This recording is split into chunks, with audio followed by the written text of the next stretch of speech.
is another concerned video. Ang sabi niya po is, sana po tips naman. How to win back my ex?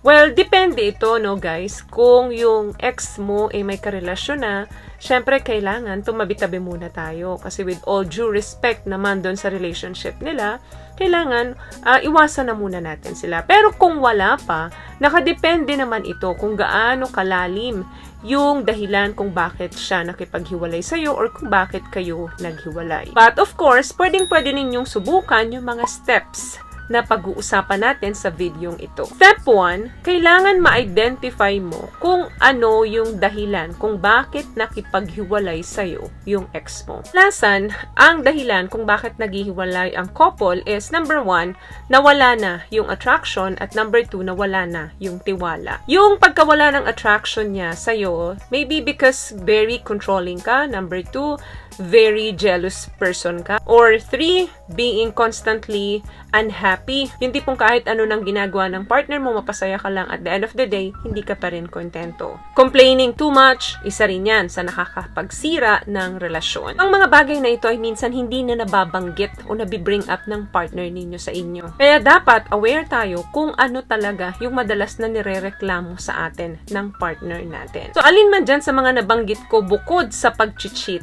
ay pwedeng maging dahilan kung bakit nawalan ng interes yung partner ninyo sa inyo. Step 2, of course, isolation period.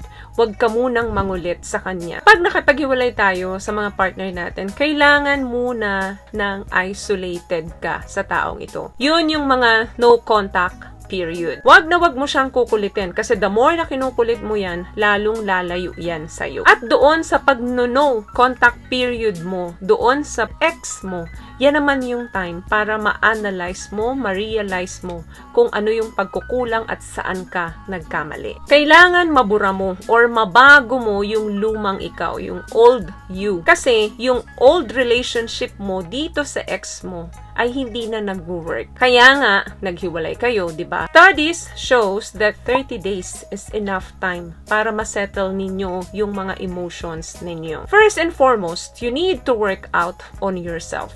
Have fun. Makipag-usap ka, lumabas ka with your friends. Walang sino mang ex na gustong balikan yung ex nila kapag alam nilang depressed ka palagi, kapag unhappy ka palagi. So, kailangan trabahuin mo yung inner peace mo. During no contact, kailangan maghanap ka ng pagkakaabalahan mo. Pumunta ka sa gym or tumakbo ka kung saan makakahanap ka ng peace of mind. Mag-exercise ka. Well, exercise is really good for your health.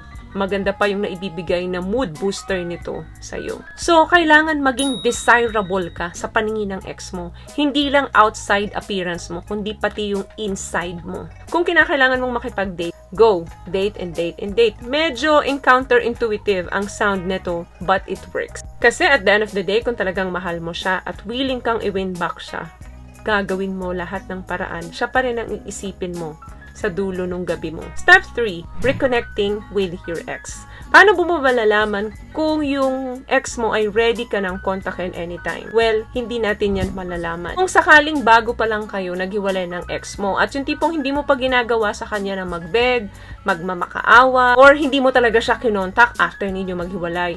Usually, yung 30 days, enough time na yan eh. So, magkakaroon ng curiosity sa'yo yung ex mo to the point na siya na yung gagawa ng paraan para kontakin ka niya. Remember, kaya mo to ginagawa dahil gusto mong mag-take it slow. Asahan mo kapag no contact kayo, yung ex mo, in-stalk ka niyan sa mga social media mo. So, habang ginagawa mo ang mga ito, then nag-extend ka na ng another few more weeks na hindi ka niya kinokontak, lumampas na rin ng 30 days. I recommend it's time for you na i-text mo na siya. Huwag mo siyang tatawagan. I-text mo lang kasi kapag tawag, maaring hindi mo mapigil yung emotions mo.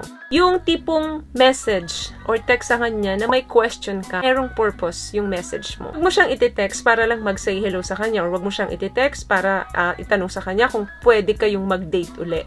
But instead, gawin mo na, naalala mo ba yung restaurant na kinainan natin few years ago dun sa bandang Quezon City? Then, sabayan mo ng hope all is well with you. So, yung question na to may dalawang components. Isa, tanong na kailangan niyang sagutin dahil siya lang ang nakakaalam. Pangalawa, yung hope all is well with you, meaning kahit wag siyang sumagot, okay lang sa'yo. But kung your ex mo ay nag-reply sa'yo, don't reply too quickly. At least palipasin mo ng more than an hour. Wag mong ipaparamdam sa kanya na atat ka na mag-reply sa kanya. Kasi magmumukha kang needy. And end of the conversation, kailangan sabihin nyo sa kanya abruptly na, okay, sige, pupunta na ako sa yoga class ko, o pupunta na ako sa gym, catch up again soon. And the rest, kayo na ang bahala. Pero kung yung ex mo hindi naman kaagad nag-reply doon sa text mo, huwag kang mag-alala. Maaring busy lang siya or maaring pagod siya or hindi pa talaga siya ready makipag-usap sa'yo. Huwag ka na magte-text uli. Once nag-text ka ng isa, mag-antay ka ng at least 1 to 2 weeks bago ka mag-text uli sa kanya. Step 4, magnetic attraction. Ito na yung tipong nagba-back and forth na kayo ng text nung ex mo. So, meaning, may mga interactions nang nagaganap sa inyo. Gumawa ka na ng excuse para magkita uli kayo. For example, may bagong coffee shop dito sa Quezon City. Gusto mo bang i-try natin? Sunduin kita dyan kung okay lang sa'yo. Then, pag nagkita na uli kayo, kailangan mabuhay yung sexual chemistry ninyo. Paano? Start flirting. Flirting is the number 1 way para ma-spark uli yung attractions niya sa'yo. Kung babae siya at lalaki ka, kung kinakailangan alalayan mo siya, do it. Hawakan mo yung kanyang bewang, hawakan mo yung kanyang arm, tingnan mo siya sa mata niya, ngumiti ka sa kanya. Kung nakakapagpalagayan na uli kayo ng loob, i-reminisce ninyo yung mga sexual encounters ninyo, pero in a decent manner. Kung kinakailangan daanin mo sa biro, do it. Gamitan mo siya ng mga humor mo. Kasi I'm pretty sure mas magiging light yung pag-uusap ninyo kung may mga biruan kayong back and forth na ginagawa. Lalaki ka man or babae, touch is a form of communication. Huwag kayong mahiya na kasi babae ako, hindi ako ang mauuna. Pero kung babae ka, wag mo kaagad isusuko ang sarili mo nung araw na yun. Lalo na kung sa tingin mong hindi ka pa ready mag-commit uli sa kanya at kung sa tingin mo rin na hindi pa siya ready na mag-commit uli sa'yo. So, take it slow. So, next step is pag-usapan nyo na kung paano ninyo uli aayusin yung relasyon ninyo. So, yun lamang guys ang video natin for today. I hope may nakuha po kayong tips sa mga pinag-usapan natin.